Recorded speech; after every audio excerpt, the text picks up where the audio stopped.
अस्सलाम वालेकुम नाज़रीन, इमरान याकूब खान साहब के साथ मैं हूं Samina Pasha. Program viewpoint में आपको खुशामदीद कहती हूँ। आज तो लग रहा है कि हम बड़े इररेलेवेंट हैं, इसलिए कि पाक भारत मैच है और पाक भारत मैच जिस दिन होता है तो कोई करंट अफेयर कम ही देखता है। सबकी नज़रें यकीनी तौर पर मैच की तरफ ही होती हैं। तो बड़ा दिलचस्प मैच जारी है इस वक्त जी पाकिस्तान और इंडिया का ये मैच, जिसमें पाकिस्तान ने टॉस जीता और पहले बैटिंग की दावत दी इंडिया को और अभी तक के स्कोर के मुताबिक 94 रन बनाए हैं इंडियन टीम ने। 4 खिलाड़ी उसके आउट हो चुके हैं। पाकिस्तान आज लग तो रहा है कि अच्छी कुछ बेहतर उसकी बॉडी लैंग्वेज नज़र आ रही है, लेकिन कैचेस आज भी छूटे हैं और यही वो मसला है कि जिसके ऊपर हमेशा हम बात करते हैं कि जी फील्डिंग हमारी नाकिस रहती है, कैचेस छूटते हैं जिसकी वजह से मैचेस भी हाथ से निकल जाते हैं। तो बहरहाल अभी तो मैच जारी है, कुछ भी कहना कबल अज़ वक्त है, लेकिन दिलचस्प टाकरा आज का लग ज़रूर रहा है। लेकिन इसके साथ साथ पाकिस्तान में जो एक सियासी महाज है उसके हवाले से भी बड़ी अहम खबरें हैं जो कि ज़ाहिर डिस्कशन में हैं। एक तो जनाब हम ये भी देख रहे हैं कि जो शहबाज शरीफ साहब हैं उनकी गवर्नमेंट खुद पीपल्स पार्टी के वोटों से इस वक्त कायम और दायम है, लेकिन पीपल्स पार्टी के ये एक सीनियर रहनुमा ये इंडिकेशन दे रहे हैं कि 3 महीने बाद लगता है कि कौमी असम्बली तहलील हो जाएगी और खुद शहबाज शरीफ साहब ये असम्बली तहलील कर देंगे। कितना वज़न है उनके इस ख्वाब में और क्या इसकी कोई ताबीर नज़र आ रही है या नहीं, इसके ऊपर बात करेंगे। इसके साथ साथ ज़ुबैर उमर साहब जो कि साबिक गवर्नर रह चुके हैं, PMLN के बड़े इंपॉर्टेंट लीडर रहे हैं, नवाज शरीफ साहब मरियम नवाज साहिबा के तर्जुमान रहे हैं, लेकिन आज उन्होंने खैरबाद कह दिया है PMLN को। इसकी क्या वजह है? काफ़ी दिनों से खैर उनके बयानात थोड़े मुख्तलिफ थे पार्टी पॉलिसी से हट के, और अब तो बाकायदा तौर पर उन्होंने अनाउंस कर दिया कि वो PMLN को खैरबाद कह रहे हैं। तो उनकी अगली मंजिल क्या होगी, क्यों PMLN रहनुमा छोड़ के जा रहे हैं? एक ऐसी पार्टी जो इक़्तिदार में आमतौर पर ऐसा देखा नहीं जाता कि उसके लोग तोड़ तोड़ के जा रहे हों, लेकिन यहाँ पर कुछ सूरत हाल मुख्तलिफ क्यों दिखाई दे रही है। कुछ बात करेंगे पाकिस्तान तहरीक इंसाफ की, जो कि मज़ीद उनके ऊपर लग रहा है कि क्रैकडाउन चल रहा है, कुछ नए छापे वगैरह भी हैं, उसके साथ साथ नए मुकदमात भी दर्ज हुए हैं, उनकी तरफ से वर्कर्स कन्वेंशन भी शुरू हो गए हैं और फिर फायर वॉल का भी तोड़ निकालने की सरतोड़ कोशिशें जारी हैं उनकी तरफ से। तो उनकी भी पॉलिटिक्स की बात करेंगे। काफ़ी कुछ है जी आज के इस प्रोग्राम में। आप सबको खुशामदीद कहती हूँ और ख़ास तौर पर खुशामदीद कहती हूँ सायरा बानो साहिबा GDA की सीनियर रहनुमा हमारे साथ मौजूद हैं। आज फिर उन्होंने हमें वक्त दिया। सायरा बानो साहिबा आपका भी बहुत बहुत शुक्रिया। अस्सलाम वालेकुम। थोड़ा सा मेरा ख्याल है क्रिकेट पर बात करते हैं और मैं आपकी भी राय लूँगी। आई होप कि आप भी देख रही होंगी मैच और कुछ ना कुछ इंटरेस्ट ज़रूर होगा आपका। तो इमरान साहब क्या लग रहा है आपको, चांसेस पाकिस्तान आज मैच जीतेगा या नहीं? बिस्मिल्लाहिर्रहमानिर्रहीम। समीना देखें, क्रिकेट टीम जो है ना हमारी पाकिस्तान की, वो न्यूयॉर्क की पिच दोनों बड़ी अनप्रडिक्टेबल है। अच्छा। इनके बारे में हतमी तौर पे कुछ कहा नहीं जा सकता, लेकिन आज जिस तरह आपने अपने इंट्रो में कहा कि बॉडी लैंग्वेज जो है हमारी टीम की वो इस तरह की है कि वो लग रहा है ऐसे कि वो फाइट करने के मूड में है। अब क्रिकेट एक ऐसी चीज़ है कि जिसमें ना जब आप ग्राउंड में उतरते हैं तो उसी वक्त हार जीत का पता नहीं होता, उसके बाद ही पता चलता है। जो टीम अच्छा खेलती है वो जीत जाती है, लेकिन अभी तक की जो सूरत हाल है उसके मुताबिक ये उम्मीद रखी जा सकती है, ये कहा जा सकता है कि इंशाअल्लाह ताला पाकिस्तान आज जीतेगा।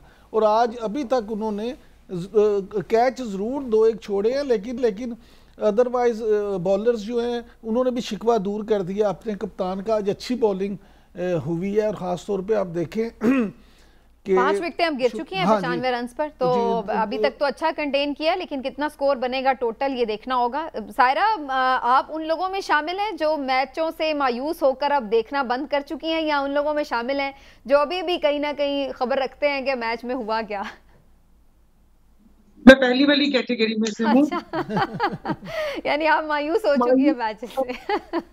अभी तो जारहाना अंदाज में खेल रहे हैं और बहुत अच्छा खेल रहे हैं। तो जो परसों मैच हुआ था उसमें क्या हो गया, उसमें इतनी घबराहट क्यों तारी थी, और उसमें हालांकि उनकी ट्रेनिंग भी बहुत अच्छे माहौल में हुई है, लेकिन उसके बावजूद वहां से क्यों हो गया? तो बस अब ऐसा ही है।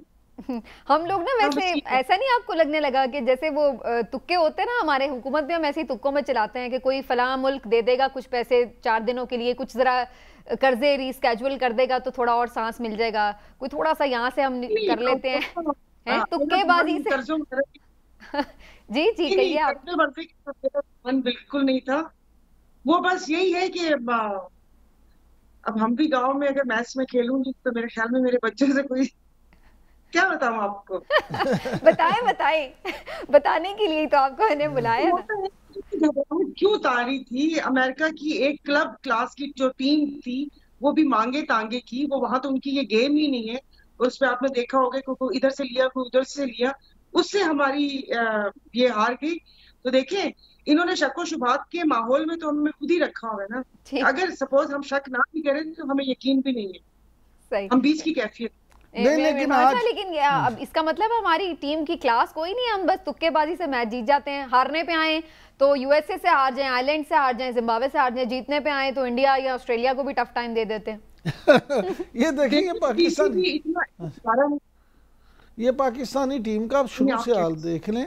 पाकिस्तानी टीम के बारे में हमेशा ये कहा जाता है कि ये बड़ी अनप्रडिक्टेबल है। और आपको याद होगा कि वेस्ट इंडीज की क्रिकेट टीम जब दुनिया में सबसे जो है ना ताकतवर और सबसे सख्त जान समझी जाती थी, तो वो भी सिर्फ पाकिस्तानी टीम के बारे में कहते हैं कि इनका कुछ पता नहीं, ये हमें हरा सकते हैं। तो ये तो ऑन रिकॉर्ड, यानी पाकिस्तान की क्रिकेट और सियासत का एक जैसा ही हाल है, अनप्रेडिक्टेबल, कोई पता नहीं है आज हुकूमत है, 2 महीने बाद होगी नहीं होगी। समीना, हुकूमत और क्रिकेट ही नहीं, तमाम चीजों का ऐसा ही हाल है, तमाम चीजें ही ऐसी। मैं इसी तरफ आना चाह रही थी। वो आपने सुना होगा, बल्कि शायद सायरा बानो साहबा ने भी पढ़ा हो, वो ही हाल हमारी क्रिकेट टीम का है कि वो रिक्शे के पीछे लिखा होता है ना कि ना इंजन की खूबी ना कमाले ड्राइवर, खुदा के सहारे चला जा रहा है। तो हमारा मुल्क, हमारी सियासत, हमारी टीम, सब कुछ ऐसे ही है। ठीक है सायरा साहिबा, ये जो सियासत की हम बात कर रहे हैं, मैंने जैसे कहा कि हमारी सियासत भी बड़ी अनप्रेडिक्टेबल ही हो गई है। कोई पता नहीं लगता कि कब किस वक्त किसका मूड बदल जाए और फिर हुकूमतें भी बदल जाती हैं। तो आज मंजूर वसान साहब ने भी कोई बड़ी अजीबोगरीब सी पेशगोई कर दी है। वो कह रहे हैं कि जी 3 महीने बाद तो खुद ही शहबाज शरीफ साहब असम्बलियाँ तोड़ देंगे। ये आपको क्या नजर आ रहा है, ये कोई ख्वाब सच्चा हो सकता है या नहीं? अब मुझे तो हमें नहीं पता था, हमारे सिंध में इतने बड़े बुजुर्ग पापा रहते हैं जिनके ख्वाबों पर प्रोग्राम भी हो रहे हैं। वो वैसे हालात देखे हुए होंगे, और ये हालात तो सबके सामने ही है कि ये जो भी हुकूमत रुकी हुई थी वो सिर्फ बजट तक रुकी हुई थी। यानी कि आगे जो भी होगा, आज बजट के बाद बहुत सारी तब्दीलियां देखने को मिलेंगी। ये तो वो कहते हैं ना, रोजे अव्वल की तरह आया है कि ये होगा कुछ ना कुछ। अब क्या होगा सायरा, कौन सी तब्दीलियां आएंगी? देखिए, अब आप देख लीजिए ना कि ये हुकूमत, पहले तो हुकूमत को लेने को तैयार नहीं था, फिर इस हुकूमत को दिलवाने के लिए हमें कमिश्नर रावलपिंडी का सहारा लेना पड़ा, जो उन्होंने आके बताया। और फिर उन्होंने कहा कि बेटा ये तो सारे हल्के खुल जाएंगे। तो वो कहते हैं ना कि जैसे भानपति का कुंभा जोड़ा, कहीं से ईंट, कहीं की ईंट कहीं का रोड़ा। तो पीपल्स पार्टी वैसे तो साथ नहीं है, लेकिन पीपल्स पार्टी सब आईनी ओहदे एंजॉय कर रही है। पीपल्स पार्टी ये जो वो आया था, एक्ट अभी आया था पंजाब में, उसके पे उनके गवर्नर छुट्टियों पे चले गए, और कायम मुकाम जो गवर्नर थे मलिक अहमद साहब, उन्होंने उसके ऊपर साइन कर दिए, जो जो क्या कहते हैं, आपके बोलने पे कदगन लगे कानून। जी बिल्कुल जी, हद तक इज्जत। बंदा पहले पूछे कि किस चीज की हद तक। तो चले आप लोग पंजाब वाले को इस लिहाज से भी कुछ नसीब है पंजाब वाला के, पंजाब में हद के उसका बिल आ रहा है, हमारे सिंध में तो सीधा सीधा मार दिया जाता है। ये बड़ा अनफॉर्चुनेट है। ये मैंने बिल्कुल इस पे बात भी करनी चाहिए कि बड़े इमरान साहब, ये पिछले कुछ 1-2 महीनों में 2-3 वाकयात हो चुके हैं, लेकिन अफसोस की बात यह कि उस पर हुकूमत की तरफ से कोई तशवीश भी नहीं आती, कोई कार्रवाई भी नहीं होती, ऐसे जैसे कुछ हुआ ही नहीं, टोटल खामोशी है। मुझे तो इस बात पे हैरत है कि एक तो वाकया होता है और फिर उस वाकये के ऊपर कोई पेशरफ्त नहीं होती कि कोई आप कार्रवाई करते हैं या एज ए गवर्नमेंट आप आके कुछ अनाउंसमेंट करते हैं कि जी हम इसको प्रोब कर रहे हैं, या हम कातिलों को कोई किसी एक केस में तो आप कातिल पकड़ के दिखाएं कि पता लगे आप सिंसियर हैं।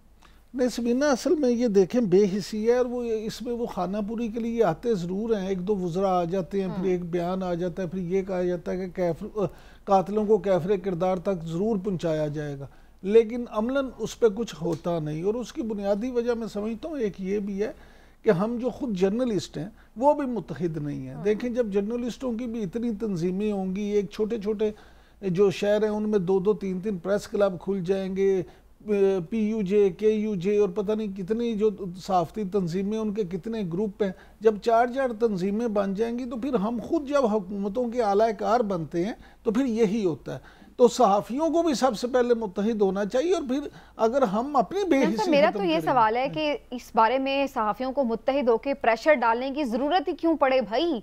जानो माल का तहफ़्फ़ुज़ तो हुकूमत की जिम्मेदारी है।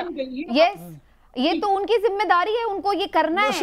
ये तो कोई बात नहीं कि अगर सहाफी मुत्तहिद नहीं है तो लिहाजा वो हुकूमत गैर जिम्मेदार हो गई या उसकी जान छूट गई, बरी जिम्मा हो गई। सबीना देखें, सहाफी भी उतना ही इंसान है जितना एक आम आदमी। तो इनसे पूछे सारा बानो साहबा अपने दिल पे हाथ रख के कि सहाफियों की छोड़े, क्या सिंध में वैसे ही जानो माल का बिल्कुल, क्या वहाँ जानो, यहाँ देखें यहाँ कितने कितने मशहूर वाकयात होते हैं, किस तरह से फिर उनकी जमानतें हो जाती हैं, जेलों में वो किस तरह से रहते हैं मुजरिम, और क्या सूरत हाल होती है। तो अल्लाह की पनाह आप दुआ करें कि अल्लाह ही को ऐसा मौजज़ा कर दे कि इस मुल्क के हालात बिल्कुल दुआओं पे ही बात आ गई तो फिर हम इनकारी समझे। लेकिन सायरा बानो साहिबा, जो भी ख्वाब का जिसका मैं जिक्र कर रही थी उस पर वापस आते हुए, उसमें आप लोगों के लिए फिर भी कोई अच्छी खबर नहीं है, क्योंकि ख्वाब में बुजुर्ग साहब ने ये भी देखा है कि सिर्फ कौमी असम्बली तहलील हो रही है, बाकी जो सूबाई हुकूमतें हैं वो अपनी जगह मौजूद हैं। जी, बुजुर्ग साहब ने ख्वाब देखा था कि वो इलेक्शन लड़ रहे हैं लेकिन उनके किसी फैमिली मेंबर को टिकट नहीं मिली।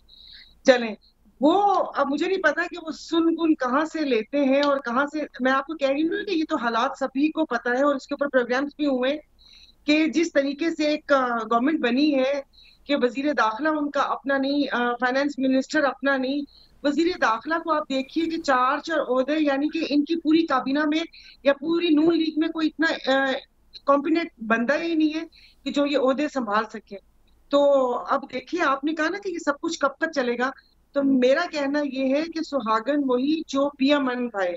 अब पिया का मन कब तक भरता है, जब तक नहीं भरेगा ये हुकूमत ऐसे ही चलेगी। और जैसे कि उन्होंने बोला कि उससे पहले खान साहब के ऊपर इतनी इल्जामात की बौछार थी जब उन्होंने सूबाई असेंबली तहलील की, तो ये कैसे कह सकते हैं कि सूबाई असेंबली रहेंगी और कौमी असेंबली तहलील हो जाएगी। यानी कि ये मजाक चल रहा है। एक कर्ज में डूबी हुई कौम का 70 अरब रुपए आपने इस रिगिंग वाले इलेक्शन के ऊपर लगा के, और अभी भी अपने मनपसंद लोगों को क्या करना है मुझे ये समझ नहीं आ रही।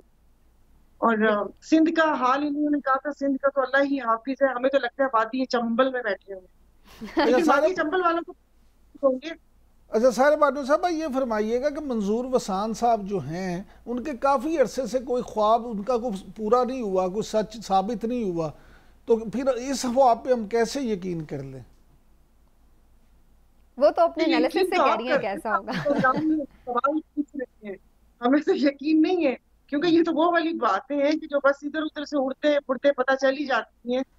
तो और हालात भी जैसे नजर आते हैं। आपको पता है, वो कहते हैं ना कि पाकिस्तान, मुश्ताक यूसुफी साहब का कहना था ना कि बाज दफा मतलब यहाँ की अफवाहों की बुराई ये है कि वो सच्ची साबित हो जाती है। नहीं, लेकिन सारे साहब जैसे आपने खुद फरमाया कि कर्ज में डूबी हुई इस कौम का अभी 70 अरब रुपया लगा इलेक्शन पे, तो क्या आप समझती हैं कि फौरी तौर पे 70 अरब मजीद लगा के हम नए इलेक्शन करवाने के मुतहम्मिल हो सकते हैं? मुतहम्मिल तो नहीं हो सकते अगर ऐसे ही इलेक्शन करवानी है। मैं तो पहले भी कह रही थी कि 70 अरब भी ना लगाते, कुरानदाजी निकाल लेते, पर्चियां डाल लेते। जैसे बचपन में हम लोग खेलते थे, उस पर्ची के हिसाब से या 3-3 साल का ये दोनों पार्टीज कर लेती कि 2 साल एक का वजीर आजम तो 2 साल दूसरे का वजीर आजम। जब इस कौम के मैंडेट का एहतराम ही नहीं करना था, यहाँ पर जो हमारे साथ हुआ, जो सिंध का पूरा सौदा हुआ, तो मैं तो कहती हूँ ये वाले इलेक्शन और अगले भी ऐसे इलेक्शन करवाने तो उसके लिए तो ना ही करवाएं। कौम का पैसा वो डायरेक्ट आवाम बेचारी को सब्सिडी दे दे, बिजली की मद में दे दे या खाने पीने की मद में दे दे। बिल्कुल सही बात। लेकिन ये इस वक्त इमरान साहब, अब जो एक और इंटरेस्टिंग बात है कि ये जो सियासत हो रही है हुकूमत की तरफ से, लगा ये नहीं रहा कि सिर्फ ऑपोजिशन उसके ऊपर नाला है या शिकायत कर रही है, बल्कि खुद उनके अंदर से आवाज़ें उठ रही हैं। अभी हमने देखा कि मिफ्ता इस्माइल और शाहिद खाकान अब्बासी साहब अलग हो गए, उधर से मुस्तफ़ा नवाज़ खोकर साहब पीपल्स पार्टी से एक डिफरेंट अप्रोच रखते हैं, और अब ज़ुबैर साहब, मोहम्मद ज़ुबैर साहब जो कि इतने गवर्नर रहे हैं PMLN के, बड़े सीनियर बड़े इंपॉर्टेंट पॉलिटिशियन रहे हैं, PMLN की तरफ से लीड करते रहे हैं, वो खैरबाद कह गए। ये हमने आमतौर पर प्रैक्टिस देखी नहीं है कि कोई पार्टी रूलिंग पार्टी हो, इक़्तिदार में हो, और उसको लोग छोड़ के जा रहे हों। उसकी बुनियादी वजह ये है सबीना साहिबा कि जो मोहम्मद ज़ुबैर साहब है ना, वो मैं तो ज़ाती तौर पे उन्हें पॉलिटिशियन समझता ही नहीं। अच्छा। वो नज़रियाती कारकुन कभी भी नहीं थे, वो कभी भी नज़रियाती उस तरह से नहीं थे। अगर सायरा बानो साहबा जो हैं वो, क्योंकि उनको मुझसे भी ज़्यादा जानती हैं, तो ये मेरी बात की शायद तस्दीक करें। मुझे क्योंकि पता है उनकी कहानी कि वो किस तरह से मुस्लिम लीग नून में आए थे, और किस तरह से शामिल हुए। आज जिस शहबाज शरीफ के साथ वो उन्होंने इख्तलाफात का ऐलान किया, असल में शहबाज शरीफ साहब की ही फैमिली की वो पेशकश थे। और वो जब यहाँ मुस्लिम लीग नून में आए तो उस वक्त असद उमर साहब ने असल में नून में आना था, लेकिन असद उमर साहब को पाशा साहब ले गए थे पीटीआई में। तो उसके बाद इन्होंने सोचा कि मैं मुस्लिम लीग नून में खाली जगह है तो वो मैं पुर कर दूं, और ये फिर मुस्लिम लीग नून में आ गए। अब सियासी जमातों के लिए बड़ी सोचने की बात यह है कि जब वो अपने नज़रियाती कारकुनों को जगह नहीं देते, जब वो घुस बैठिए जो अब जब आ जाते हैं या जो स्काई लैब के जरिए उनमें वारिद हो जाते हैं, उनको जब अहमियत देते हैं तो फिर ये कोई भी कहीं पे आ गया, लेकिन अब वो इतने साल से वहां पर थे और वो पार्टियां बदलते तो नहीं रहे, जाहिर है। चलिए वो एक्सीडेंटली ही सही आए होंगे पीएमएलएन में, लेकिन वहां पर रहे हैं, सियासत की है, गवर्नर रहे हैं, उनके बिहाफ पर जाकर जनरल बाजवा साहब से मुलाकातें करते रहे हैं, पूरी उन्होंने एक यानी इम्पॉर्टेंट पोजीशन संभाले रखी, तर्जुमान थे वो कायद के अपने। कहने का मकसद ये है कि आप ये कह के सिर्फ ये तो नहीं हो सकते कि जी चूंकि वो थे ही नहीं उनके भाई, शाहिद खाकान अब्बासी साहब एक पूरी उम्र है उनकी, चौधरी निसार साहब पूरी उम्र उन्होंने गुजारी है पीएमएलएन में, कहाँ है आज ये सब? सुमीना देखें, शाहिद खाकान अब्बासी साहब और चौधरी निसार साहब वो प्रॉपर सियासतदान है, वो सियासत के रमूज समझते हैं और वो उनकी बड़ी कुर्बानियाँ हैं। इसीलिए उनके अलग होने के बावजूद आप देखें पिछले 10 दिन में 2 दफ़ा मियां नवाज शरीफ ने पब्लिकली उनकी ना सिर्फ तारीफ की है बल्कि उन्होंने कहा है कि उन्होंने बहुत कुर्बानियां दी हैं पार्टी के लिए भी। तो छोड़ क्यों गए? सवाल तो मेरा ये था बुनियादी कि छोड़ के क्यों जा रहे हैं? मेरी गुजारिश सुनो, नहीं इनके केस अलग हैं। जुबैर साहब इसलिए छोड़ गए हैं कि जुबैर साहब एक मकसद के लिए आए थे, इस दफ़ा उन्हें ओहदा नहीं मिला, इस दफ़ा उन्हें लिफ्ट ज़्यादा नहीं हुकूमत ने कराई, वो इसलिए नाराज़ होकर छोड़ गए हैं। वो टारगेट उस पर आए थे। जहाँ तक चौधरी निसार और शाहिद खाकान अब्बासी का मामला है तो शाहिद खाकान अब्बासी साहब जो हैं उनको पॉलिसी से इख्तलाफ है, और जो चौधरी निसार साहब हैं उन्होंने तो साफ कहा था कि जो मरियम नवाज साहिबा हैं, मैं क्योंकि मियां नवाज शरीफ के साथ सियासत करता रहा हूँ तो मैं उनकी बेटी को सिर्फ इस बिना पे कि वो उनकी साहबजादियाँ यस मैम नहीं कर सकता। तो ये तो उनका उन दोनों का इख्तलाफ जो है वो नज़रियाती इख्तलाफ है। इसलिए आज भी जो मुस्लिम लीग नून का कारकुन है वो शाहिद खाकान अब्बासी या निसार अली खान की बदतरीफी करता आपको नजर नहीं आता, उन्हें गाली गलौज और भी लंबी लिस्ट है। आप उनकी मिफ्ता इस्माइल साहब को देख लें, आप मेहताब अब्बासी साहब को सुन लें, आप जावेद शेख रुहेल असगर साहब को सुन लें, बहुत सारे लोग हैं। तो क्या ये सब छोड़ी तो नहीं है, लेकिन बहरहाल वो भी काफी शायद छोड़ ही दें मेरे सुनने के बाद। लेकिन सायरा बानो साहिबा से पूछते हैं। सायरा बानो साहिबा, ये नजरियाती इख्तलाफात हैं जो पार्टी से लोग जा रहे हैं, या वाकई ये केस टू केस वेरी करता है, इसलिए जी अच्छे दिनों में सब आ जाते हैं, बुरे दिन आते हैं तो कोई नहीं आता, लेकिन इस वक्त तो अच्छे दिन है वैसे पीएमएलएन के, इख्तिदार में पार्टी है, फिर क्यों जा रहे हैं लोग? नहीं, इतने अच्छे कहाँ हैं? जब पहले शीन और मीम का सुनते थे, अब जैसे इस बिल को ले लें, हत्या की इज्जत का जो बिल है जिसमें इन लोगों ने इतना खड़ाक पाला और वो हुआ, ये वफाक में क्यों नहीं पेश हुआ? ये कौमी असेंबली से पेश होना चाहिए था ताकि दूध का दूध और पानी का पानी पता चलता कौन इसके साथ है कौन इसके साथ नहीं है। और अच्छे वक्त के नहीं, चौधरी निसार अली खान साहब हो गए, शाहिद खाकान हो गए, मिफ्ता हो गए, जुबैर उमर हो गए, ये कोई ऐसे लोग नहीं है कि जिसको आप बोले कि ऐसे उठकर किसी पार्टी में आ गए। बाकायदा इनका बैकग्राउंड है, पार्टी के साथ सारा कुछ है। तो देखिए वो आप कहते हैं ना कि अलमाल, मतलब माल और औलाद ना बहुत बड़ी आजमाइश है। तो बड़े मियाँ साहब भी इस आजमाइश में दोस्तों के हवाले से पूरा नहीं उतरे। अब वो कहते हैं ना कि जिस तरीके से मरियम साहिबा अपनी पार्टी चला रही हैं तो उसमें तो बिल्कुल सही फैसला है। और इस बात पे सवाल उठा रहे हैं कि ये जो इलेक्शन है ये ठीक से हुए नहीं, एक रिग्ड इलेक्शन है, इसके ऊपर आप हुकूमत लेके बैठ गए हैं। तो वो तो खुद उनके अंदर से भी आवाजें उठा। शेख रुहेल असगर साहब से जब हल्का NA 130 का पूछा था तो उन्होंने हाथ जोड़े थे। उनका अपना हल्का था, उनके साथ जो हुआ तो ये वो कहते हैं ना जवाल होता है कि अगर आप अपने पुराने साथी जो मुश्किल वक्त में आपके साथ खड़े हो और आप ऐसा जवाब हो और फिर आप उसको मनाएं भी ना, तो मैं नहीं समझती कि ये आप कह रही ना कि वापिस आ जाएंगे, कि जब तक ये बंद गली में पहुंचा दिया नून लीग की जो सियासत है। जब नवाज शरीफ साहब आ रहे थे एक अच्छा खासा बयानिया बना रहे थे और उसके बाद ये सब लोग भागे उनको मना करने के लिए कि खबरदार ये बात नहीं करनी, और जिस तरीके से गवर्नमेंट चल रही है और जिस तरीके से उनकी पुष्टफनाई हो रही है और जिस तरीके से 17 सीटें वालों को इक्तदार देकर और किस तरीके जो हुआ, ये सब कुछ आपके सामने है।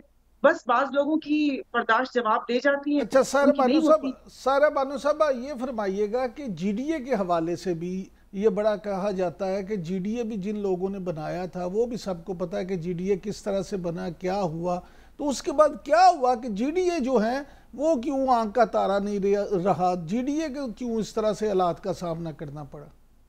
जी, आपकी बात बिल्कुल सही है। हमेशा यही सुनते हुए आए थे लोग, हमें ताने भी देते थे, बट 2013 में हमारे साथ हुआ, 2018 में तो बाकायदा फरमाइशी प्रोग्राम के तहत लोगों को हरवाया गया।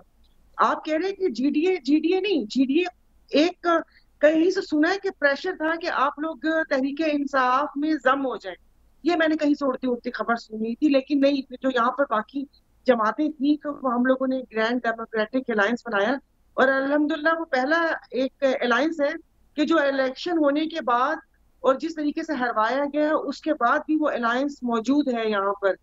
तो अब मुझे नहीं पता कि वो किस जमाने में हम लोग आंख के तारे थे, लेकिन अच्छा, जीडीए एक हम बड़ी लोगों ने दिलचस्प खुद बात है, इसके ऊपर मैं आप दोनों का जरूर कमेंट लूंगी, क्योंकि ये खबरें आ रही थी कि चीफ इलेक्शन कमिश्नर ने एक हेयरिंग के दौरान जो इलेक्शन ट्रिब्यूनल से मुतालिक थी उसमें ये बात की कि जो इलेक्शन के ऊपर सवाल उठ रहे हैं उसका मलबा तो फिर अदलिया की तरफ जाता है, क्योंकि वो ये समझते हैं कि ये जो मुतनाज़े बातें हो रही हैं ये आरओज और डीआरओज की वजह से हैं जो इंतजामिया से लिए गए। अगर जुडिशरी अपने अफसरान फ्राहम करती तो शायद इस तरह की सिचुएशन ना होती, और उन्होंने एक तरह से ये मलबा जो है वो अदलिया की तरफ डाल दिया है। मैं बल्कि इस पे ले लेती हूँ आपका कमेंट और फिर ब्रेक की तरफ जाएंगे। आपको लगता है कि अब इस बात में एक एतराफ़ भी है कि वाकई फिर इलेक्शन, इसका मतलब चीफ साहब तो खुद ये मान रहे हैं कि इलेक्शन में प्रॉब्लम है?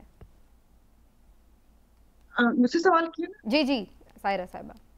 चीफ साहब ने तो सारा खड़ाग पाला है। जो 2 सूबों में गैर आईनी और गैर कानूनी हुकूमतें चल रही थी, पहले आपने सारा वो किया, इनको खुल खेलने का मौका दिया, उसके बाद एक पार्टी से आपने उसका निशान ले लिया, फिर उसके बाद सारा ये किया। आप बीच में मासूम कैसे बन सकते हैं कि सारा मलबा उस तरफ जाएगा या वो नहीं होगा? मैं तो खुद यहाँ सिंध में इनसे इस्तदार करती रही हूँ कि इन्हीं का एक मेंबर निसार दुरानी कि जिनकी 2 एसोसिएट की खवातीन यहाँ पर रिजर्व सीट पे एमपीएस बनी है, उन्होंने जो वहां पर खुल खेलने का मौका दिया है, जिस तरीके से आप लोगों ने बैलेट पेपर मुहैया किए, जिस तरीके से रातों रात ठप्पे लगे, बैलेट पेपर यहाँ पर आए, कैसे कह सकते हैं? मतलब हम लोग क्या बेवकूफ हैं? तो अब अपने ऊपर उठने वाली उंगलियां इधर उधर ना करें। सारा काम जो भी किया इन्होंने किया और हम इन्हीं को वैसे इस पे थोड़ी तरदीद भी आ रही है इलेक्शन कमीशन की तरफ से कि जी ऐसे स्टेटमेंट्स उन्होंने नहीं दिए, लेकिन ये क्लेम है कि जो हेयरिंग हो रही थी उस दौरान ये बातचीत हुई। और इमरान साहब, आपको याद होगा कि जब बल्ले के इलेक्शन से पहले ही बल्कि जो इलेक्शन डेट फिक्स करने वाला मामला था उस पे काजी फायज़ साहब ने बाकायदा इस पे ये कहा था कि जो बंदे ने इस पे तौहीन अदालत की उनको नोटिस जारी करेंगे, जो लाहौर हाई कोर्ट में पिटीशन ज़ेर समाअत थी उमैर नियाज़ी की। तो आप समझते हैं कि इसका मलबा फिर किस पे डाला जाएगा, इंतजामिया पे, अदलिया पे, या फिर चीफ इलेक्शन कमिश्नर को बोझ उठाना होगा? देखिए, गुजारिश ये है कि जो अभी सायरा बानो साहबा बात कर रही थी ना, बुनियादी तौर पे देखा जाए तो जो इलेक्शन कमीशन का इदारा है वो एक इंडिपेंडेंट इदारा है और वो किसी के मातहत नहीं है। लिहाजा इस बिना पे सिर्फ कोई तावील पेश करके चीफ इलेक्शन कमिश्नर जो है अपने इदारे को बिल्कुल बरियुज़्मा करार नहीं दे सकते। लेकिन ये भी एक सच है कि अगर उस इदारे के हाथ पांव ही बांध दिए जाएंगे, अगर अदलिया, इंतज़ामिया या तीनों तरफ से उन्हें प्रॉपर सपोर्ट नहीं होगी, तीनों तरफ से उनको फैसिलिटेट नहीं किया जाएगा, या तीनों तरफ से उन पर किसी तरह का दबाव होगा, तो फिर उनके लिए उस तरह से परफॉर्म करना मुमकिन नहीं रहता। मैं इसका मतलब ये नहीं है कि मैं ये कह रहा हूँ कि आप चीफ इलेक्शन कमिश्नर को या इलेक्शन कमीशन को क्लीन चिट दे दे और कि वो बिल्कुल बरियुज़्मा है, उनका कोई कसूर नहीं है।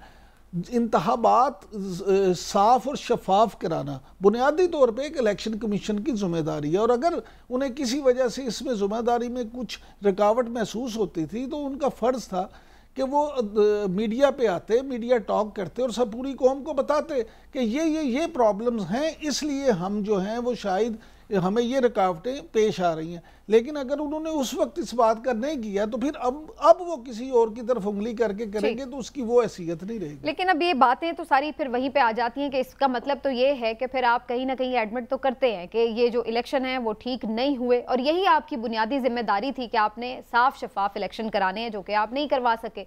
एक ब्रेक लेते हैं नाज़रीन, ब्रेक से वापस आते डिस्कशन को आगे बढ़ाएंगे। कुछ ये भी बात करेंगे कि जो बजट आने वाला है उसके बाद क्या सूरत हाल होगी, केपी और वफाक का आपस में रिलेशनशिप, इस पर बड़ी बड़ी बात हो रही है। और अब पीटीआई बज़ाहिर ऐसा लग रहा है कि एहतजाजी तहरीक को भी अब थोड़ी मोमेंटम में लाने वाली है, तो इस पर भी बात करते हैं ब्रेक के बाद। हमारे साथ रहिए।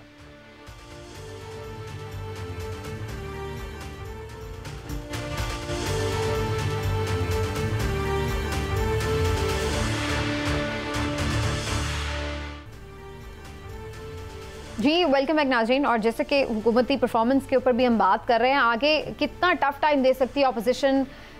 जैसे अभी हम बात भी कर रहे थे कि एक तरफ तो माशी हालात हैं, सख्त IMF की शराइत हैं और उसके तहत लगता है कि हुकूमत दबाव में होगी, तो दूसरी तरफ अपोजिशन भी अपना अलायंस और मजबूत कर रही है। JUIF से बात बड़ी करीब पहुंच चुकी है मुआहदे के, ख़बरें ये आ रही हैं कि शायद मौलाना भी उनको ज्वाइन कर सकते हैं, जो तहरीक तहफ़्फ़ुज़ आइन पाकिस्तान की मूवमेंट है।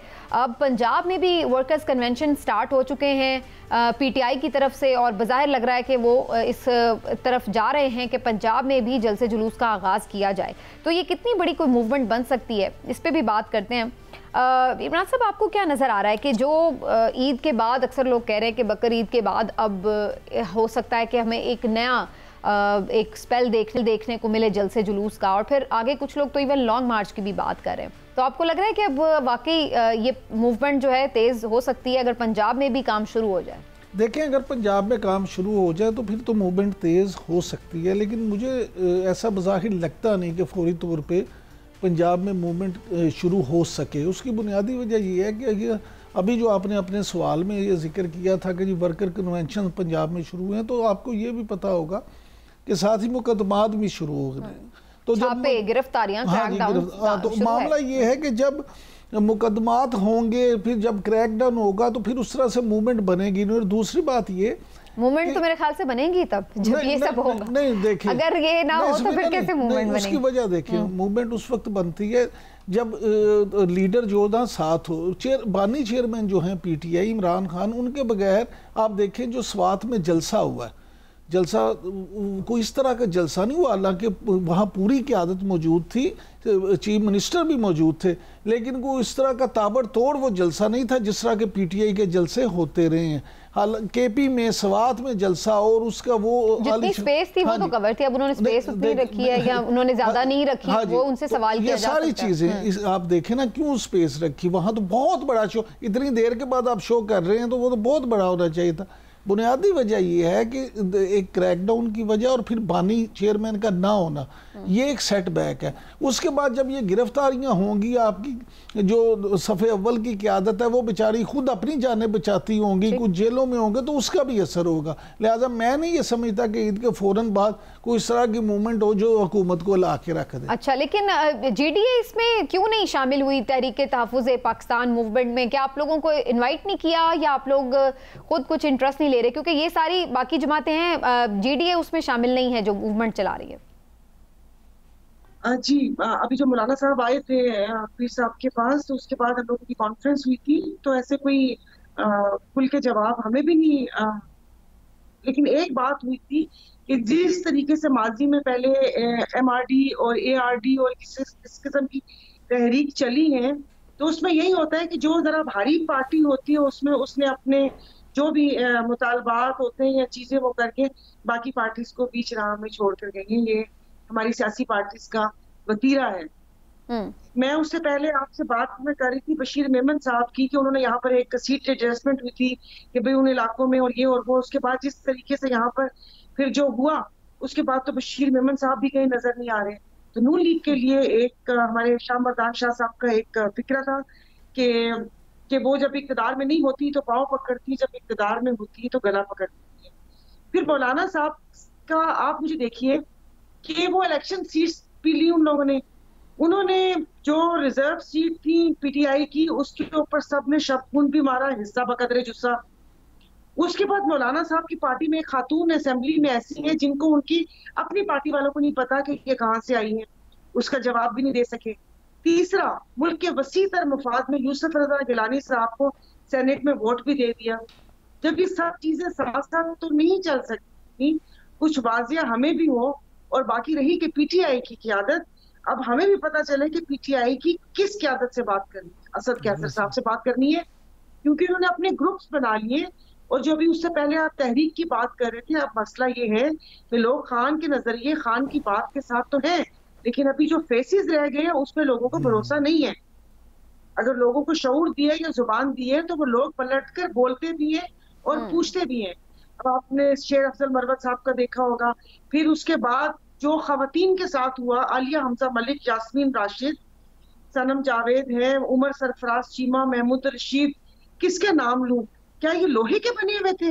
और बाकी सब किस तरीके से अब वापस पार्टी में आने के लिए कर रहे हैं। और जो बैठे हुए बाखुदा, अब मुझे नहीं पता कि मेरे उसमें बहुत सारे साथी नाराज हो जाएंगे, मगर बहुत सारे लोगों को यकीन भी नहीं है, क्योंकि इस फस्तायत के दौर में इतने सुकून आराम से उन्होंने जलसे भी कर लिए और उसके बाद असेंबली में भी पहुंच गए।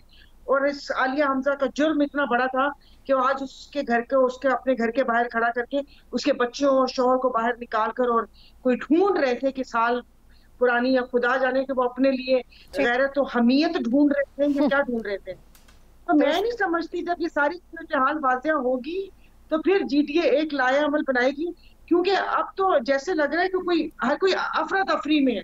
अच्छा सायरा बानो साहब, ये फरमाइएगा कि हुकूमत और अपोजिशन के दरमियान मुज़ाकरात की बात तो बड़ी होती है, कभी ग्रैंड मुज़ाकरात की बात होती है, कभी कुछ, लेकिन अमलन कुछ नहीं हो सका। तो आप सियासी बसीरत आपकी क्या कहती है? वो बता रही है क्या हालात है। आप आंखें बंद करके ऑपोजिशन के चेहरे अपने सामने लेकर आए। हम जो लोग हैं ना, मैं आपको अपनी भी बात करती हूँ, अपने सिंध में मुझे ये था कि मैं जाऊंगी तो बड़े अवामी तरीके से कैंपेन करूंगी, मगर लोग भी भाव नहीं देते जब तक आप 4 गाड़ियां अपने साथ लेकर ना चले। इसी तरह जो नए चेहरे हैं जिनको लोग नहीं पहचानते, बाखुदा भाव उनको भी नहीं देते सियासत में। बचपन से ये चेहरे देखते देखते आदत हो गई है। अब आप उमर अयूब साहब को देख लें या बाकी सब देख लें, मतलब कोई ऐसा चेहरा, कोई इतना मजबूत मुझे नजर नहीं आया जिनके बारे में हम सोचे कि हाँ ये हुकूमत से बैठकर आमने सामने बात हो सकती है। अभी तक तो खुदा जाने क्या चल रहा है। असल में ये भी आपने सही निशानदेही किया कि जो ऐसे चेहरे हैं जैसे शाह महमूद कुरैशी साहब हो सकते हैं, जो पीटीआई का एक ऐसा चेहरा जिनको इमरान खान के बाद लोग जिन पे एतबार भी करें और जो सबको यूनाइट भी कर सकते हैं और इतनी बड़ी कदावर शख्सियत भी हैं। तो परवेज इलाही साहब भी हैं। चलिए वो तो फिर भी अभी 1-8 साल पहले ही पीटीआई में आए, लेकिन उन्होंने जिस तरह से एग्जैक्टली जद्दोजहद की है तो पीटीआई अब उनको कबूल करती है। बिल्कुल, लेकिन शाह महमूद कुरैशी साहब की जो इमरान खान साहब से एक रफाकत रही है इतने सालों की, तो है वो मेरा ख्याल है ज्यादा जी जी जी जी ये की रफाकतों पर एक आदमी था, तालाब मगरमच्छ से भरा हुआ था। किसी ने कहा कि जो अपनी बीवी से बहुत ज्यादा प्यार करता होगा वो ये तालाब पार करके दिखाएगा। एक बंदा कूद गया, खैर बच के निकल आया, लोगों ने वाह वाह वाह वाह की। उसके बाद पूछा, उसने कहा सब बातें छोड़ो, मुझे धक्का किसने दिया? ठीक है, अच्छा थोड़ा इस पे भी मैं बात करना चाह रही हूँ आप दोनों से, क्योंकि अब ये कल रात से बड़ी ज़्यादा हाइप क्रिएट हुई है कि शायद जिस फायर वॉल का हम सुन रहे थे सोशल मीडिया को कंट्रोल करने के लिए, वो आग की जो दीवार है वो आ गई है, वो नस्ब भी की जा रही है, कहीं इंस्टॉल हो रही है। और उसके ऊपर मैं देख रही थी काफ़ी मीम्स भी बन रही थी सोशल मीडिया पर और काफ़ी लोग पैनिक भी थे कि पता नहीं क्या हो जाएगा। आपको लगता है सायरा बानो साहिबा कि जो फायर वॉल है या इस किस्म का कोई भी इकदाम जिससे सोशल मीडिया को कंट्रोल करने की कोशिश हो रही है, ये कामयाब होगा, इससे बात बन जाएगी? समीना, वो कहते हैं कि मालूम नहीं मेरे सयाद को, घुटती है अगर सांस तो खुलती है जुबान। और ठीक, तो मैं नहीं समझती, मतलब मेरे जीने का हक तो ले लिया इन्होंने। एक जो एक नॉर्मल एक मीडियोकर बंदे की कुछ थोड़ी सी एक होता था, वो सब चीजें तो अब हम तो वो कहते हैं कि हैंड टू माउथ सब हो गए हैं, हर किसी को अपनी उसकी पड़ी हुई है। तो अगर कोई बोल कर अपने कोई ये क्या करेंगे, मुझे हंसी आ रही है इस बचकाना सोच के ऊपर। जिस किसी ने एक्स के ऊपर वो किया, एक्स पे पाबंदी लगा के खुद वीपीएन लगा के ट्वीट्स कर रहे हैं, इससे क्या होगा? इससे हमारे ख्यालात बदल जाएंगे, जो मैं सोच रही हूँ वो सब कुछ बदल जाएगा, उसमें तो और इजाफा होगा, उस चीज में तो और इजाफा होगा। बल्कि मुझे तो लगता है सायरा साहिबा कि ये वॉल जो है ये उन्होंने लोगों के गिर्द नहीं अपने गिर्द सिर्फ खड़ी कर ली है कि उनकी बातें लोगों की हम तक ना पहुंच सके, तो उसके लिए उन्होंने अपने आप को एक वॉल के अंदर जो है ना वो बंद करने का फैसला किया। पहुंच भी जाती तो वो क्या करते, मगर वही बात है कि हंसी आती है इस हरकतों पे कि ऐसे कैसे हो सकता है। वो कहते हैं ना कि लगते हैं लोग परेशान, जरा देख तो लो, जीना मुश्किल है आसान, जरा देख तो लो। इसीलिए तो आपको हम ले लेते ना, हम शेरो शायरी भी सुन लेते हैं, लतीफे कहानियां सब कुछ आ जाता है और तज्जिया भी हो जाता है। सायरा बादल कि हवाएं चलने से पहले अपनी रफ्तार बताएं कि उनकी सिमत क्या होगी, क्या उनकी रफ्तार क्या होगी। फूल खिलने से पहले बताएं कि उनका रंग और बू कैसे होगा। मतलब अब ये होगा, अब इन हवाएं किसी के कहने से थोड़ी होती हैं, हवाएं कैद थोड़ी होती हैं। ये एक हवा चल पड़ी है, एक ठीक है, नहीं हो सकता। यानी वो कह सकते हैं इसको यूं समेट लेते हैं सायरा के वो आग की जो दीवार है इसके ऊपर पानी ही पड़ जाएगा फिर, जो ये इसी तरह ही लग रहा है फिर। तो चलिए कह लीजिए हम तो सबको क्या कहते हैं, ये इश्क नहीं है आसान, ये आग को क्या दरिया है। ठीक है, और तैर के भी जाना है, कूद के भी जाना है, ठीक हो गया। सायरा साहिबा बहुत बहुत शुक्रिया आपका, थैंक यू सो मच, आप प्रोग्राम के लिए वक्त निकाला। आज के प्रोग्राम का वक्त खत्म हुआ नाज़रीन, इंशाल्लाह फिर आपसे मुलाकात होगी, अपना ख्याल रखिए, अल्लाह हाफ़िज़।